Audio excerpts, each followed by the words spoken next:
On today's episode of Time About the Movies, we're wrapping the month of March up with Darren Aronofsky's latest film, starring Russell Crowe, Jennifer Connelly, Ray Winstone, Emma Watson, Logan Lerman, and Anthony Hopkins, the story of Noah's Ark called Noah. Arnold Schwarzenegger is also back with a new film from the director of End of Watch, Sabotage, and we have the sequel to one of the big surprise action hits of recent memories of the last couple of years from this point forward, The Raid 2. We are finally going to talk about that one. Let's wrap March 2014 off today on Time About the Movies. Why don't we do that?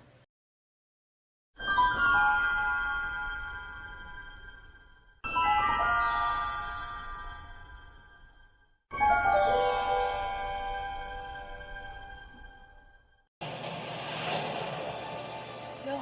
A great flood is coming. The storm cannot be stopped, but it can be survived. That's the end of everything. We have to protect our family. And all the innocent.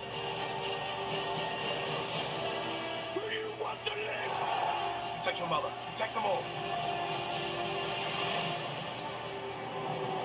Noah in theaters and IMAX, March 28th. And welcome to Time About the Movies. Today we are taking a look at the three films that make up March 28th, 2014. And we begin with the biggest of the new releases, and that is Noah. In it, Russell Crowe is a man who's chosen by God to undertake a momentous mission of rescue. Toy boat? A momentous mission of rescue before an apocalyptic flood destroys the world. At the time of this movie's coming out, it garnered a lot of controversy because of Darren Aronofsky, who was a self-professed atheist, and he made waves by touting his rendition of Noah as the least biblical film ever made. And it was actually reported by one early reviewer to have no mention of God whatsoever, and the depiction of the Noah in this as the first environmentalist also did not sit well with Jerry Johnson, the National Religious Broadcasters president, who called the film's insertion of the extremist environmental agenda a major concern. The pushback from some religious groups prompted Paramount in February to add a disclaimer to marketing materials that says, "The film is inspired by the story of Noah. While artistic licenses have been taken, we believe that this film is the true to the essence, values, and integrity of a story that is a cornerstone of faith for millions of people worldwide. The biblical story of Noah can be found in the book of Genesis." Well, thanks for that, Paramount. I wish you were like this now instead of what you've become now. But I mean, honestly, would you rather watch a film like this, or would you rather sit through a bland, boring movie like God's Not Dead, which the Christians do love? But yeah, if you're gonna ask me to choose between one or the other, I'm gonna pick this one here. And yeah, this one is a really good movie overall. It is a very entertaining film, and it reminded me a lot of the old school epic films of the day, real epics like the Ten Commandments, Spartacus, and Ben-Hur. And sadly, this one has not really gotten the treatment like that, like the other ones have. Well, you can still see the Ten Commandments on TV during Easter on ABC, but this film really does feel like that to me. It really did feel like that overall. I think a surprisingly effective performance by Russell Crowe really does help with that as Noah, who does play it very calm and collective in the first half, something that we're not used to seeing from him. But when we get to the point when he's having trouble figuring out what's the right thing to do, and if he's doing the right thing, he's legitimately terrifying and scary to watch, because that same calm and collective tone he had in the first half of the film, but then when he's talking about killing newborn babies for the sake of what the creator wants, it's legitimately creepy. It's a very solid performance by him in this. Everybody else is doing a good job, too. Jennifer Connelly playing Noah's wife, Anthony Hopkins as his grandfather, Emma Watson as his adopted daughter, Douglas Booth and Logan Lerman. Ray Winstone is pretty good in here as well. I mean, it's a solid cast overall. I think the really good stuff in this is where the visuals come into play here. I mean, this is the story of Noah's Ark, and if you were looking for a big, epic story about Noah's Ark for the big screen, this was the film to see with here. And I saw this in a Cinemark XD theater. The epic stunt piece where we finally get to see the rain and flood beginning is so well done, to the point where I was sitting in the theater and I could literally feel the thing rocking as the water sounds came in. I mean, this was back when this theater was just opening up. So a few months in, and this thing sounded pretty badass in a Cinemark XD theater. And it runs at a nice pace, too, at 2 hours and 19 minutes long. It's not long at all, and it does keep you at a good enough pace where it does keep you invested in what's going on in general. I will say this, though. The second half is where they're on the boat and the rest of the film starts. That's where the film kind of begins its small little downfall, but not to the point where I would say it's a bad movie overall. they bring back Ray Winstone's character for this final battle, and it's really forced. Like, they really put him in here as the antagonist of the movie here, and, like, he's trying to seduce his son into joining him and all that type of stuff. And, like some of the really bad epic films that have come out in the last few decades, like a movie like a Titanic, I wouldn't say really bad, just kind of unnecessary. At least Titanic had a fun bad villain. This one really doesn't feel like it needed a villain. Does Titanic benefit from having Billy Zane as a villain when the real villain is the iceberg that destroys the Titanic in the first place? No, not really, but I mean, he's still fun to watch in that regardless. And it's just like here, the main villain of the story in Noah should be the flooding waters and not the guy who's the descendant of Cain. And I hate it when movies try to push somebody from joining the dark side. I mean, we've seen it in the Star Wars movies and The Dark Knight, that would be fine, but then again, you have a movie here where we have enough dramatic conflict to deal with here, with the fact that Noah's son and daughter are expected to have a baby. He's on the cusp of religious breakdown in the middle of flooding waters. I think we can hold off on having a villain coming into play in this. That makes no sense whatsoever. I mean, overall, the film does work on its own merits, continuing a pretty solid streak for Darren Aronofsky.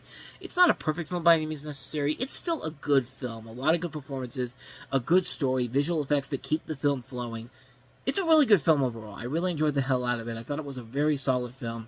I can't recommend it enough. Noah's definitely worth the watch. So with that said, let's go ahead and move on to our next movie, and that's Arnold Schwarzenegger leading the cast of Sabotage. In the DEA. Go! You don't become one of their most elite agents Clean up aisle 3. without being one of the most dangerous. This guy's a drug war god. Cover your sides. Door. Penetrate drug organizations. Down. Guess that would make you some enemies, huh? John, the cartel's got the wife and kid. Tell John to come for you. Ready to bring him back home. Sabotage. Rated R. Or as Bugs Bunny over there would like to call it, there he is, right over there, but as he would call it, Sabotage. This is a movie called Sabotage, pretty much a generic-ass title, which kind of fits into the play of the movie itself. You have members of an elite DEA task force led by Schwarzenegger who find themselves being taken down one after another as they rob a drug cartel safe house. You have a cast that also includes Sam Worthington, Olivia Williams, Terrence Howard, Joe Manganiello, Josh Holloway, and Morel Enos.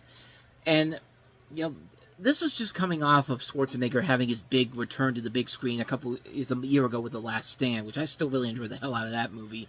And Escape Plan being a pretty good film overall. Not to mention, this is David Ayer. David Ayer is coming off of one of 2012's best movies, End of Watch, and he also did Training Day. It's all over the advertising here. So you would think that, so with Two Titans delivering bona fide success in the last couple of years, you would think this could make for a really fun film overall. It's not. I'm not going to say it's a bad movie, but it's definitely the lesser of the Schwarzenegger movies that he's done since his little comeback here. So the main story is essentially 10 little Indians told with the DEA force as the victims, and to add to those merits, it does a good job of following that story overall, and Schwarzenegger himself isn't bad in here. He actually is a pretty good leading DEA officer. Olivia Williams is one of the better female protagonists I've seen in movies in a couple of years, and the action and bloody scenes are actually very well done, shot very well. This is the guy that made End of Watch too, so it really doesn't hurt overall. The film itself, it's the people that Schwarzenegger works with, the other DEA agents. They're a bunch of assholes, especially the women who, let's just say that Kristen Wiig in Bridesmaids pretty much summed them up nicely. You know, you're a little see you next Tuesday. I'm just going to go ahead and say that right there. If you want to see the full context of that, I mean, yeah, it's online. But, yeah, I mean, the one woman in this group, played by Morel Enos from The Killing in World War Z, I mean, good lord, she is so annoying and obnoxious. I mean, this is the same woman that was on The Killing with Joel Kinnaman, another piece of a plank of wood actor.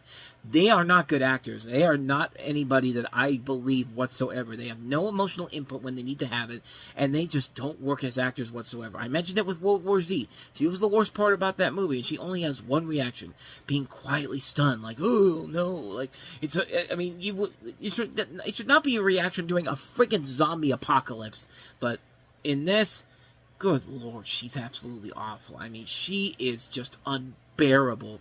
She's trying way too. She's like that one girlfriend that female friend that you have in your group of male friends. That's just like, hey, I want to be one of the guys, bro. Just like, I swear to God, I don't advocate for this whatsoever, but I wanted to literally strangle the living daylights out of this woman.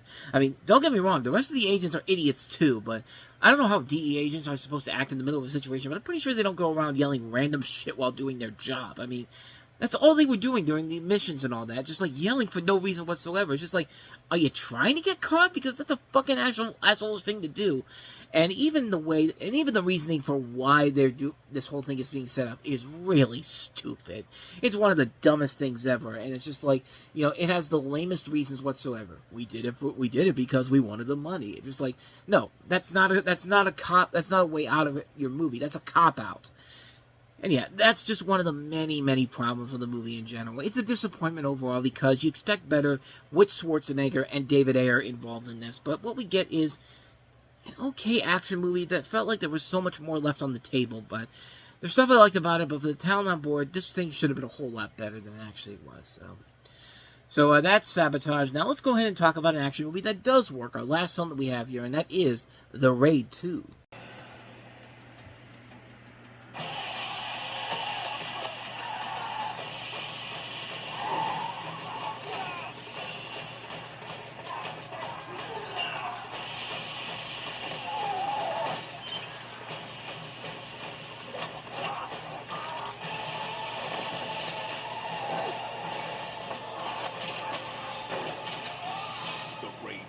Rated R. Opens New York and LA March 28th. Starts everywhere April 11th. Not The Raid Redemption, as I kept making the first movie to be like, but this has an alternate sequel called The Raid Retaliation, so I guess it kind of makes sense. But The Raid 2 is, of course, the sequel to the original Raid, where you have Iko Uwais reprising his role as the tactical squad member Rama, and in this movie he's sent to undercover to expose the corrupt police officers colluding with the crime families of Jakarta's criminal underworld. And like with the last movie overall, this is a movie that really does play up the action sequences overall and the way they are shot, and they are all very well done.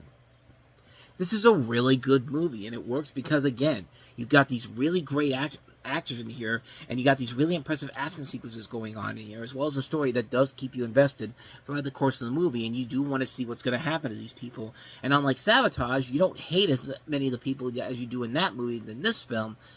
It's a terrific film. It's a really good movie, and it shows the potential that Gareth Evans could have had as an action director overall, but nobody's really ever taken him up on that overall. He just didn't even go back to making smaller movies in general here, and I think he pans it out pretty well here. I would really like to see what he can do with a bigger project like this. I mean, it could work. Maybe it doesn't. Maybe it's another one of those things where he's not ready for the big times yet. But after what he did with the first Raid and the second one, I really would have liked to see what he would have done with a bigger project overall, but hey, Raid 2's worth it. Definitely check it out. Seek it out if you haven't seen that, or the first one. I highly recommend both films. And thus, with all that said, we wrap up another episode of Time About the Movies, and we wrap up another month. We move into April next month with a big move by Disney and Marvel, putting out a big movie that you would expect to be a summer blockbuster in early April, the first weekend of April, and it turns out to be one of the best action sequels of recent memory, Captain America: The Winter Soldier from Anthony and Joe Russo. This is one that kind of got them to where they are right now. We'll talk about that film. We'll talk about Halle Berry starring in Frankie and Alice. We also have Scarlett Johansson in what I think is the much better movie this year, Not Named Lucy, that is very much a mind trip of its own merits, but we'll talk about Lucy later on in the year. Under the Skin, and not but a couple weeks after we touched on Nymphomaniac Volume 1, Nymphomaniac Volume 2 is coming out, so we'll take a look and see if anything has gotten better from that or not. Probably not. But let's see what else we got here. Do we have anything else? Nothing of noteworthiness I think people want me to hear about. So we'll tackle those 4 films on the next episode for April 4th. April 4th, 4 for 4. With all that said, though, thank you so much for watching this. I hope you enjoyed it. If you did, please go ahead and do me the honors of hitting that like button, that subscribe button, and that notification button. Also, don't forget to check out our playlist, and don't forget to check out the previous episode we did. With all that said, whether it's in the past, the present, or the future, I will see you at the movies. Take care.